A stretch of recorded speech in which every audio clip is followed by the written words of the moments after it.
لازم الأول نبارك للشعب المغرب والكرة المغربية على تشريفهم لينا كلنا. احنا كنا بنشجع المغرب لكنها مصر، فالحقيقه كنا نفسنا ان يبقى تحققوا ميداليه. يعني يمكن انا كمان شخصيا كنت في مراكش في وقت المباريات، والحقيقه استمتعت بالجماهير.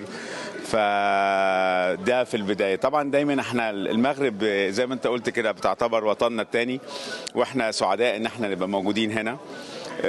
شرف للنادي الاهلي كبير ان احنا بنمثل افريقيا والوطن العربي لتامن مره في كاس العالم للانديه. الحمد لله النسختين اللي فاتوا ربنا كرمنا وخدنا المركز الثالث. ان شاء الله جايين هنا يعني بدافع كبير. النادي الاهلي نادي كبير وراه شعب كبير، وراه 80 مليون اهلاوي، وزي ما دايما بنقول ان الاهلي ملك لمن صنعوه، ومن صنعوه هم جماهيره.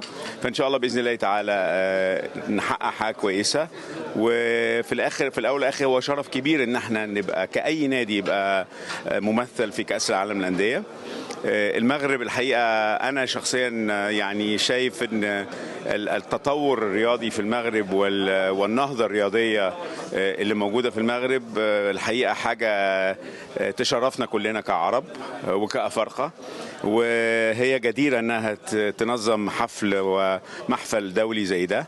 وانا يمكن برضو 2013 كنا موجودين هنا في كاس العالم للانديه برضو، والرجاء يمكن عمل مباريات جميله وخد المركز الثاني.